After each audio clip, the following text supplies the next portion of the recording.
Okay, so we're going to talk about the digestive system now. First thing I want you to know about is that we divide these organs into two groups. The first one is the alimentary canal, and this is from, it's just one tube. So it's one tube from your mouth to your anus, basically, okay? So in and out. And then we have a group of organs called the accessory digestive organs. These are usually things, if we have a tube here, these are things that go in and things that pull out, right? So the lining of the alimentary canal is serves as the passageway for things to come in and obviously food to move out. So the accessory organs would be the teeth and the tongue because those don't digest, even though it's part of the alimentary canal. Gallbladder, salivary glands, liver, pancreas, these all, the gallbladder lends bile. I think you know that. Salivary glands, some enzymes.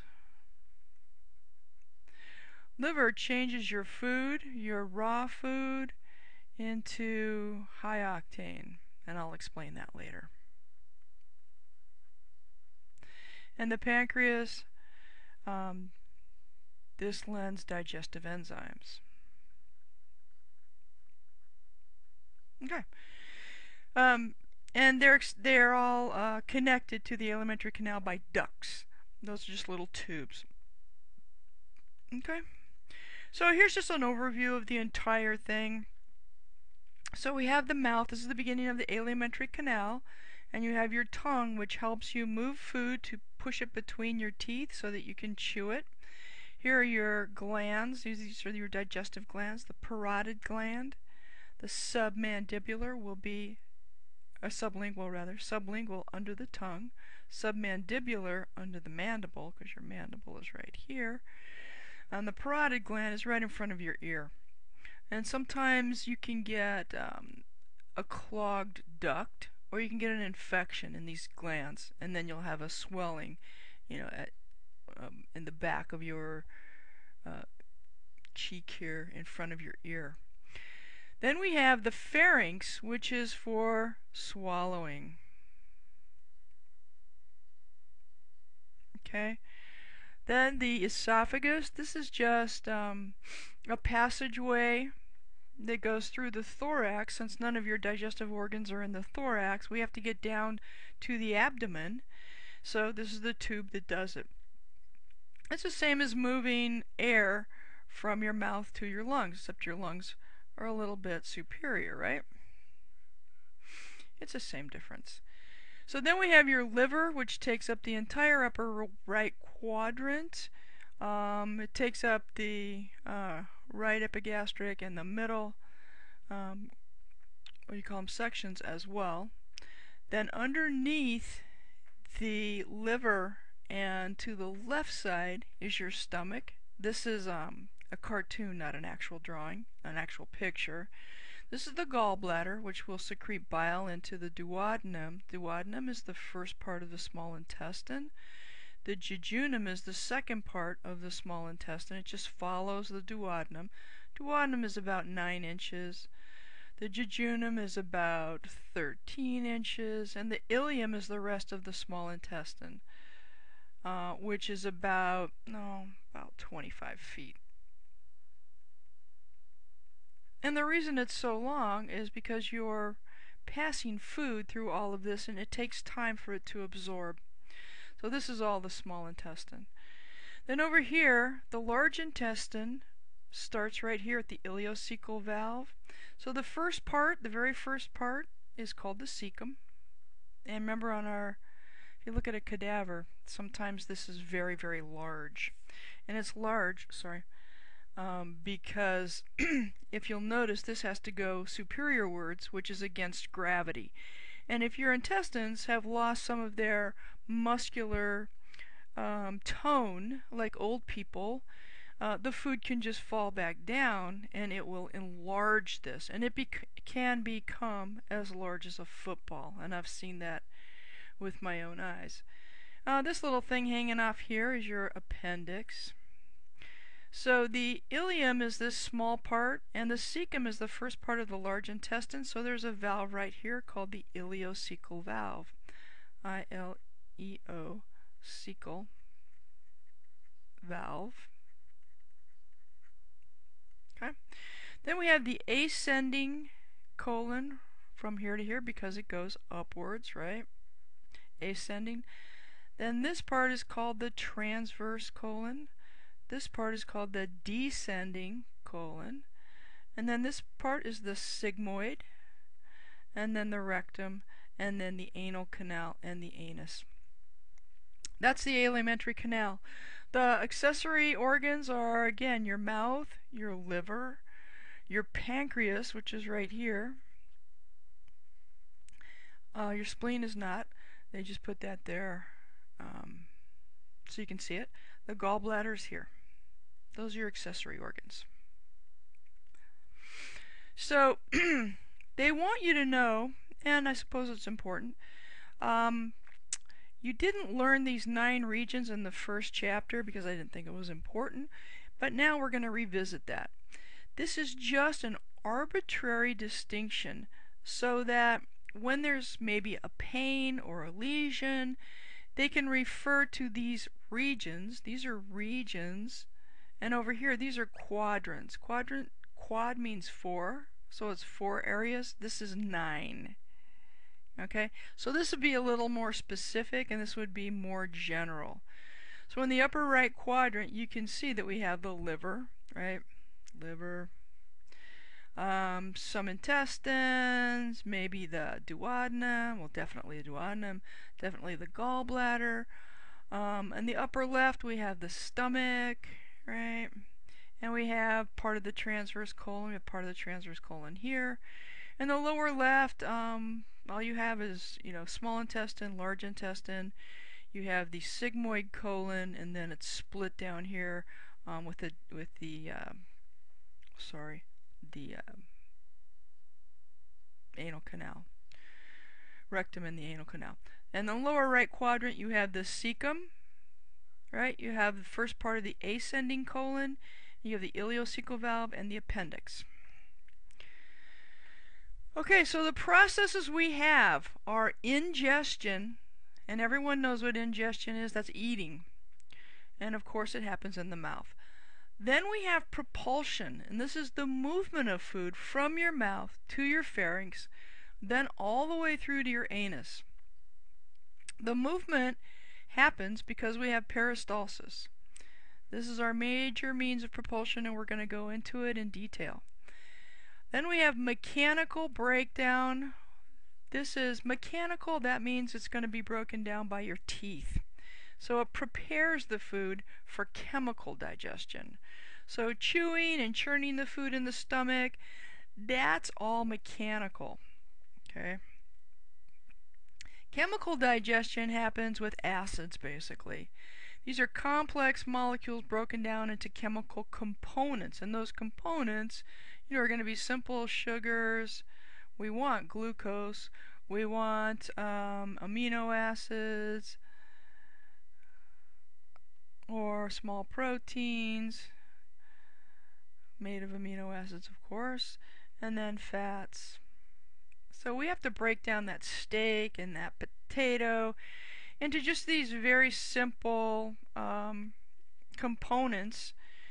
And those are very, very small. Those are smaller than you can see with the naked eye. And of course, all of the food that you eat is very large. It fits on a plate. And you have to break all of that down, which takes a lot of energy. Okay, so we have to do that with, we have the mouth, the stomach, and the small intestine. After that, it's all broken down. So absorption is the transport of digested nutrients. So now we've gotten something that's close to these molecules here, so they are going to be transported to the liver. Nothing happens without going through the liver first. Then defecation obviously is elimination of the undigestible substances as feces. So here's just a funny diagram of how the whole thing works. We ingest food, it goes down the esophagus, it goes into the stomach and gets churned. It gets expelled from the stomach into the small intestine. This can pull water from your system, or it's just part of digestion. Digestion. And then in the small intestine, we have a lot of blood vessels which are returning the digested molecules to the liver. From the liver, they'll be returned to the inferior vena cava and into the general circulation. Once we get to the large intestine, all we're doing is removing the water, right? And that hardens all of this stuff that's completely liquid here. Once it enters the large intestine, the liquid is preserved, because it's just water, that we're going to preserve that because we are water-based beings, right? And if we lose all that water, we would dehydrate. So that's all there is to that slide. So peristalsis is the major means of propulsing food from your mouth to your anus. Adjacent, that means next to segments of the alimentary canal, relax and contract. And there's a nice picture right here. This will contract right here, right? This will relax, and it'll push this bolus. It's called a bolus. It's bolus of food. On down or distal to the mouth. Now, when you eat, it has nothing to do with gravity. You can stand on your head and eat, and the food will go to your stomach. This is because we're squeezing this bolus farther and farther down, just like you squeeze a tube of toothpaste. So segmentation is a little bit different. This is rhythmic local contractions of the intestine, and it mixes food with digestive juices. So this is a mixing process, the segmentation, whereas peristalsis just moves food on down the line. Okay, so segmentation is mixing food with digestive enzymes. So this is segmentation. If you can see, now this is going to mix with this, so it's going to take this and mix them together, and so you get this homogeneous bolus of food and enzymes. It's mixing. So you can put on your sheet the difference between segmentation and peristalsis. So now we're going to go on to the peritoneal cavity. This is the abdominal pelvic cavity, and we want to talk about the peritoneal cavity here and the peritoneum. The peritoneum is the peritoneal cavity. So this is complex, but I'm going to try to simplify it for you. It's simply two layers of serous membrane, not unlike the pleura and the pericardial sac. It has a visceral and parietal layer,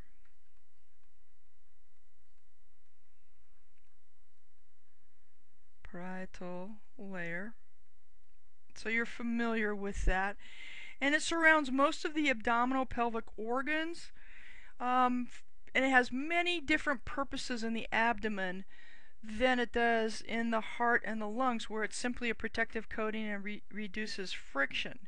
Here, this is going to become the mesenteries. Okay? It's going to be, remember, when we take the intestine and then we see these beautiful areas here that look like stained glass windows, this is intestine, and these are, the mesentery is this membrane here. This is the visceral and parietal layers stuck together, and they go over the intestine here. They cover over it, and then it carries the blood vessels that goes out and supplies the intestinal wall, the intestinal tube. Okay, so then this will go to the mesenteric arteries. So we have a ventral and a dorsal mesentery. So here's the peritoneal cavity. in utero, when you're developing a developing embryo, you see this is the peritoneal cavity here. These are the early mesenteries, and this is going to be connected to the abdominal aorta. See, that's how that mesenteries are developed. This is the ventral mesentery, and this is the dorsal mesentery. We're going to move on a little bit. Now you can see that the ventral mesentery is now going to become ventrally, ventral mesentery, the falciform ligament and the lesser omentum. The omentum is an apron-like structure which covers your abdominal organs, and we have a lesser and a greater omentum. We also have these ligaments. You can see this is the parietal and visceral peritoneum here. They come together and form a ligament, but it's unlike a ligament between joints. They just call it a ligament because it looks ligament-like. It's actually the serous membrane, and it holds and anchors the liver in place. The dorsal mesentery is again, it's an anchoring to the transverse mesocolon. Don't worry about that. The greater omentum, the mesenteries, right? Mesentery, and the sigmoid mesocolon. These are the mesocolons are developmental stages that you go through. You don't have to worry about that.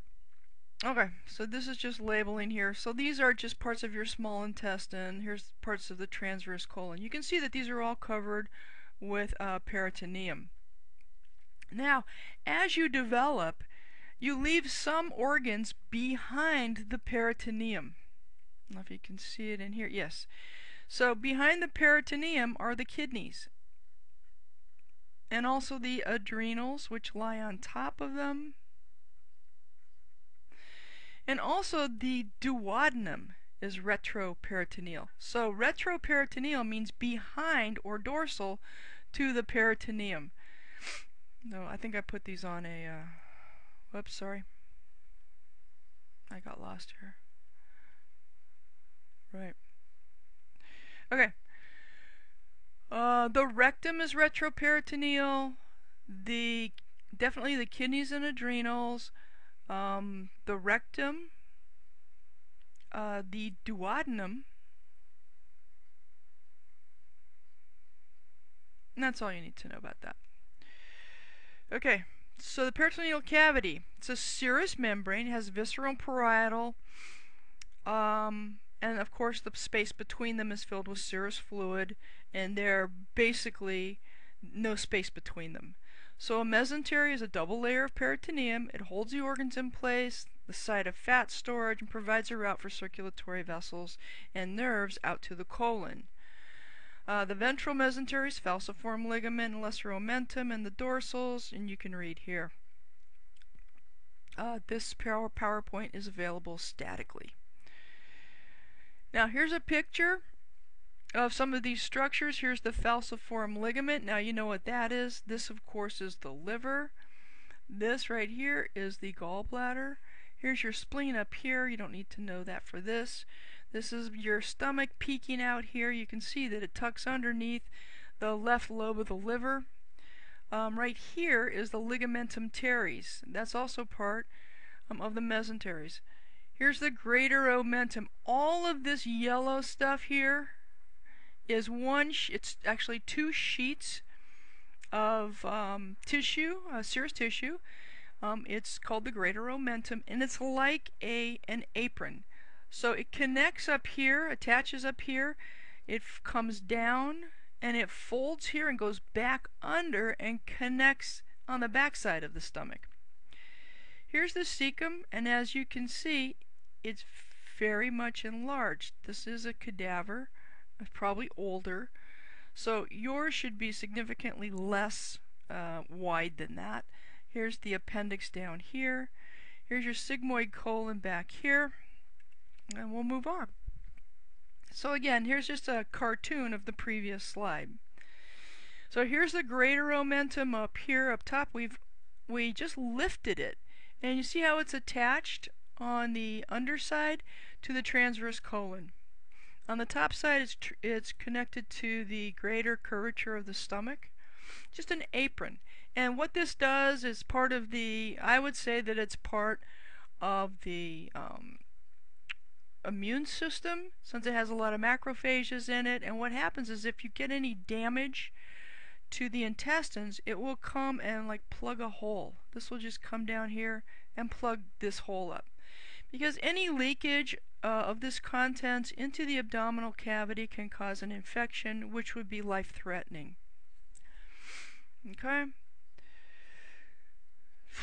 That's all you need to know on that one. This is just a very elaborate picture of the mesenteries. It's just these two sheets of peritoneum and how they wrap around all of your intestines, and it basically holds them in place, as well as supplies the intestines with their capillary beds. So the retroperitoneal organs are behind or dorsal to the peritoneum, and they are initially formed with the peritoneum, but they become retroperitoneal as we develop, and they fuse to the posterior abdominal wall. So the retroperitoneal organs would be duodenum, ascending colon, descending colon, rectum, pancreas. Those are the alimentary canals, and then we have the kidneys, adrenals,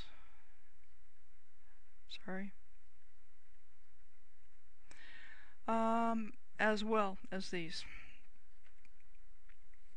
So now we're going to talk about the microscopic anatomy of the 4 layers from the esophagus to the anus. So as you might well imagine, or maybe not, all of these walls from the esophagus to the anus have the same layers, but in different proportions, very similar to the arteries. So I'm going to move on to the picture. So the deepest layer, okay, we know that the lumen is going to be surrounded by living tissue, so that's going to be epithelium, and of course we're going to call it endothelium because it's on a lumen. Okay, simple, not squamous though. These are cuboidal or columnar. Then we have these glands. You can see these glands here. These are going to secrete juices into the lumen. Okay, the next layer out. Well, first of all, we have mucosa. This is the inner. The submucosa is the middle. And the muscularis is the external. And the serosa is the outside. It's just a layer. Okay.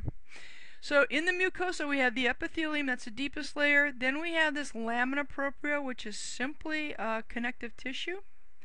And then we're going to have a muscular layer right here. So in the digestive system we have to have muscles lying in 2 different orientations perpendicular to each other to be able to do segmentation and peristalsis. So here's our longitudinal layer here. And then, okay, so that's a muscularis, that's the longitudinal layer. In the connective tissue layer we have MALT. Remember we learned about MALT? Mucosa associated lymphoid tissue. Okay, so that if any bacteria get in here, these guys can take care of them. Then we have glands that are also in this inner layer. Yeah, I pointed it out here. Good. So in the submucosa, right, we have the layer that has all of the blood vessels. It's a connective tissue layer and it has all the blood vessels. And so blood vessels and nerves. In the third layer, the external layer out here, we have the circular and longitudinal layers, another circular Okay, these will be oriented in this direction, and then another longitudinal layer. So the inner layer of the external layer will be the circular layer, and then a longitudinal layer of muscles.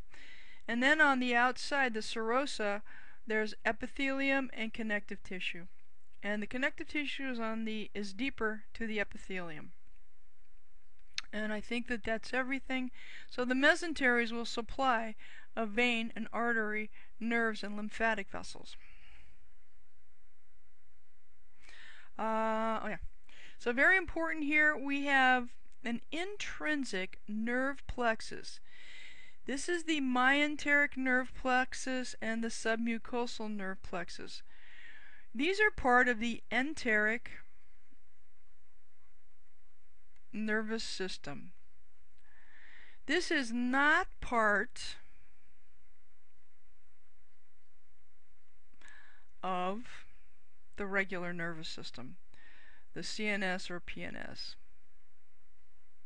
It's completely self-contained.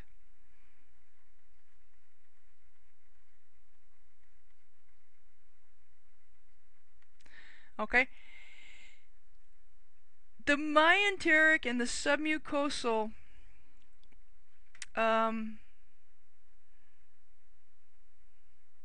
has local controls. These are the parts that are not part of the CNS or the PNS, and then you do have parts that are connected, because when you are in sympathetic mode, right, these need to know that they have to shut down.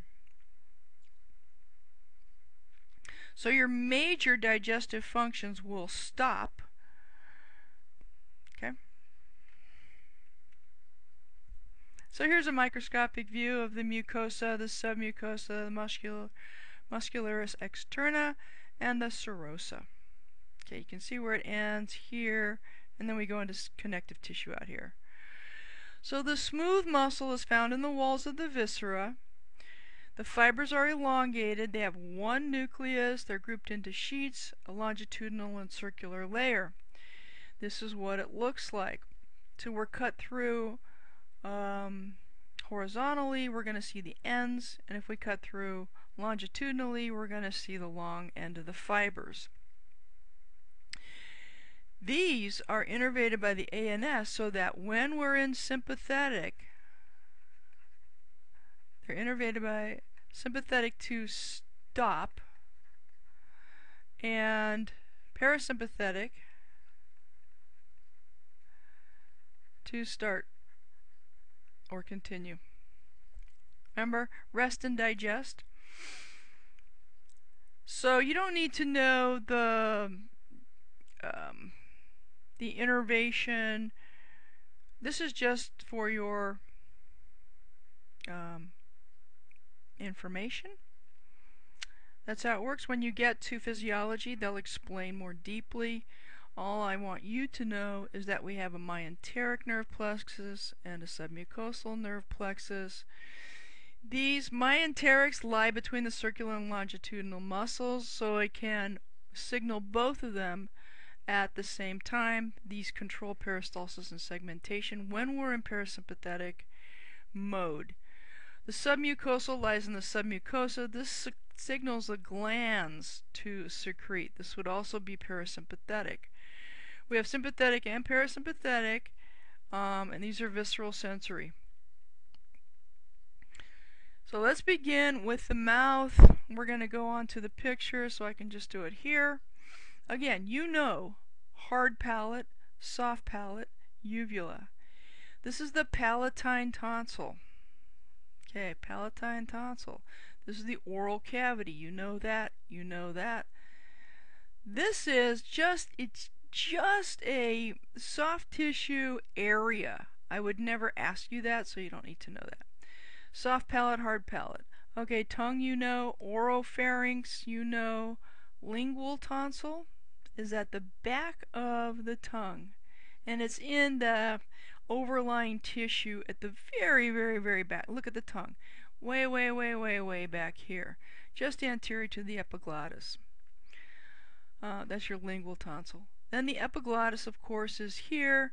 Your food will go down here where air will go down here. So this will flap over, right, when you swallow, so that you don't swallow down your trachea.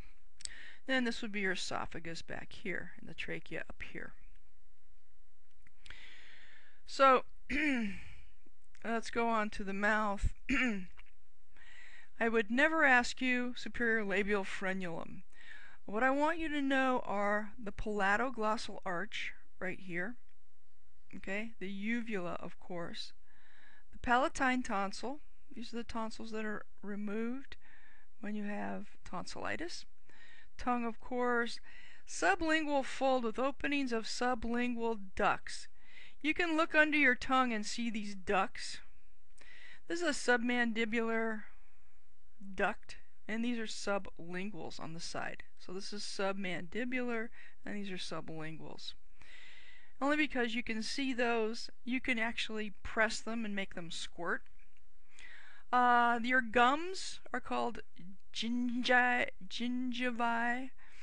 You know, you've heard of gingivitis, okay? And then your lower lip. So the tongue is obviously skeletal muscle. It grips food and repositions it between the teeth. You use it to make some sounds when you speak. And then there are intrinsic muscles within the tongue and extrinsic muscles external to the tongue. And then you have the lingual frenulum, secures the tongue to the floor of the mouth. That would be this right here. This is the lingual frenulum. This is like a ligament that holds the tongue so it doesn't fly up to the roof of your mouth. We're going to move on to the tongue. I'm going to go to the picture. Way at the back of your tongue, you're going to have these little round things here. This is called the lingual tonsil. This again is your palatine tonsil here. Then we have what's called a terminal sulcus, which is just this area right here. It's a depression between these two layers of bumpy things. These bumpy things, right, are valate papilla. So these have to do with taste. The middle fold in your tongue is called the medial sulcus of the tongue. The dorsum, of course, the top side of the tongue. These are fungiform papilla here, fungiform, and these are filiform papilla that you can't really see, they're microscopic. These are the different taste buds on your tongue. I'm not making you responsible for what they taste. That was in special senses. Okay, I just want you to know the general features of a general tooth. The outside of your tooth is made of enamel. It's the hardest substance in the body. Deep to that is dentin, and these have little channels which feed into the nerves in here. So if you eat hot or cold, you can have a sensitivity to it, and that'll go to the nerve and make an owie. So hot, cold, sometimes sweet. Different substances can travel down these channels and fire this nerve in here. So in the middle of your tooth is the pulp cavity, and it has blood vessels and nerves. And again, a tooth is a living thing. There's a space between your tooth and your gum. That's the gingival sulcus. And then here's your gum, the gingiva. And the cement is what they call the substance between your tooth and your periodontal ligaments here. These are all periodontal ligaments. These are what hold your tooth in the socket. Okay, this is bone out here. This is the apical foramen. There's a hole at the bottom of the root. So this is the root, and this is the neck, and this is the crown. So the root has the vein, artery, and nerve exiting from it and going to the brain, right? So here's your root canal. So when you have a root canal at the doctor's, he will, make a hole, cut the top of your tooth off, put an instrument in here, kill all of this, take it all out, kill the nerves, the vein, arteries, seal it down here, fill it with filling material, whatever that is, and put a crown up here. Well, the crown will go all this way. And that's what a root canal is. The salivary glands produce saliva. Saliva is, are they going to go into what saliva is? So this is mostly water, mucus, and water, yes, and enzymes. Simple enzymes that will break down simple carbohydrates only. And I don't need you to know that these are tubuloalveolar. That's just the shape of the gland. So we have parotid glands. Remember, those are front of your ears. Submandibular, under your mandible, and sublinguals are under your tongue. We've seen those in the picture here. This is what they look like. That's all you need to know is the parotid, submandibular, sublingual. The oropharynx is behind your mouth, and the laryngopharynx is superior to the larynx. These are passageways for air and food. They're lined with stratified squamous epithelium because you're eating things that are very rough, so that tissue needs to repair itself. It has an external muscle layer. Superior, middle, and inferior pharyngeal constrictors are in the pharynx. These are the muscles that are responsible for swallowing. You don't need to know that there are superior, middle, and inferior. The gross anatomy of the esophagus. It's a muscular tube. Obviously, it has to do peristalsis. It begins as a continuation of the pharynx. It joins the stomach inferiorly to the diaphragm. The cardiac sphincter is the sphincter between the esophagus and the stomach, and it's supposed to prevent stomach acid from regurgitating and going back up your esophagus and into your mouth. This would be very dangerous since the acid in your stomach is like pH of 1 to 2. Extremely acidic. When that goes into your esophagus, it can just eat right through it. So very dangerous. You don't want that to malfunction. Heartburn can be a very serious issue. So the microscopic anatomy of the esophagus, it's stratified squamous epithelium. When it's empty, the mucosa and submucosa are in longitudinal folds. That means that basically the tube collapses. It has mucus glands in it, so to help the food move inferiorwards or distal to the mouth. It has, again, the same layers as your entire alimentary canal. Muscularis externa, skeletal muscles for the first 1/3 of the length, and then it turns into autonomic, skeletal, and smooth. Smooth muscle, yeah, we know. Adventitia, that's the external layer. Yeah, that's what I want to say about that.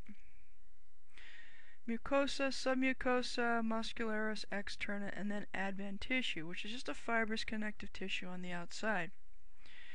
The stomach. We all know what the stomach is. This is where food will now be churned, very important word, into chyme. Now we'll take our steak, our T-bone steak, right? And our potatoes. And we're going to turn that into chyme, which is just a sloshy, well, you know, sometimes when you throw up, you have particles that are still, you can see lettuce, you can see pieces of tomato, you can see pieces of steak.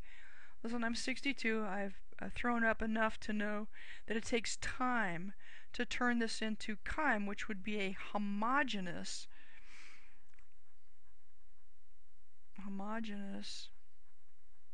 glob of material. So in the stomach, we have a lot of things to do. We have to break down that steak and potatoes into chyme. And chyme is supposed to be homogeneous. So we have to do a lot of breaking down of molecules.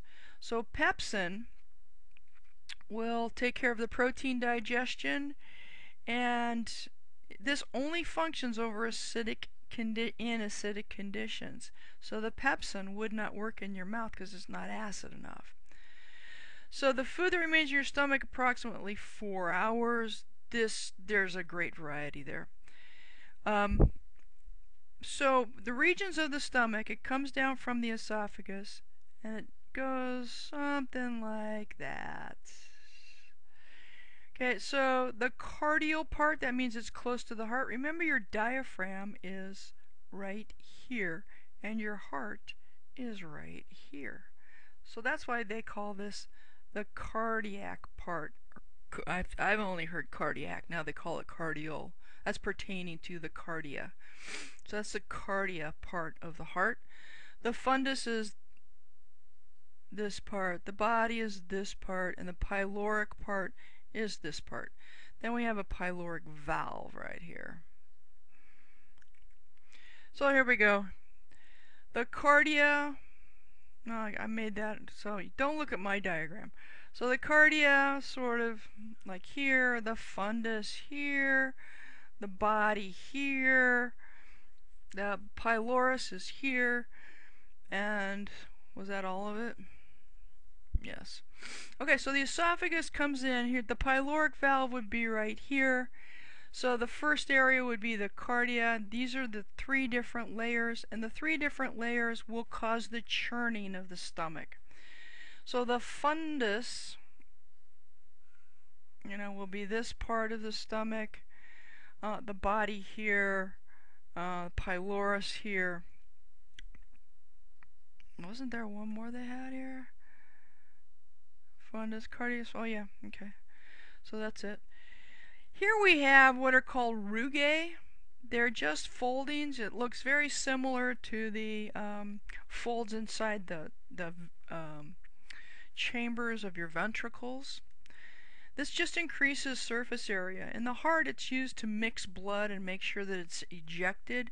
Here, it's increasing surface area to secrete more acid into the stomach. This is called the greater curvature of the stomach on this side here. Over here, it's the lesser curvature. This has anatomical significance. This is the pyloric sphincter. This is the pyloric canal. This is the pyloric antrum. So these 3 areas, pyloric antrum means 4-room canal. You know what a canal is. So this is a canal. And then here's the sphincter. And finally, that will dump into the duodenum. Now we have a lot of sensory fibers here which will signal the duodenum as to what the contents of this bolus or this wad of food that's going to pass through is composed of. It'll say, oh, we have a lot of fat coming, or oh, we have a lot of sugar coming, or oh, we have a lot of protein coming, and this will be prepared for what is coming in. And this is what we call the enteric nervous system. It signals itself. It doesn't have to let the brain know what's happening. It's all internal. So again, here's the stomach. Here's the diaphragm will be here. So here's the cardiac valve. Here's the cardia would be here. Fundus here. Body here. And then here we have all that pyloric stuff here. And then the duodenum is here. So the stomach has 3 layers: circular, longitudinal, and oblique. So if you see a picture on the exam, just remember what these directions mean. Here's the longitudinal, will be the same as the orientation coming from the esophagus. The circular, right, encircles the stomach, and the obliques are at an oblique angle. The epithelium is simple columnar. The mucosa have a lot of gastric pits. Okay, the mucosa is in the epithelium, and there are a lot of these gastric pits. In the pits, we have gastric glands. Now, if it was in the epithelium, not in the mucosal, in the mucosa, which is part of the epithelium, but surrounded by mucosal glands to protect it from the acid, these glands would simply be eaten up. These go deep, deep, deep into these gastric pits so as not to be eaten by the acid. So I'm going to stop here and then continue in the next video.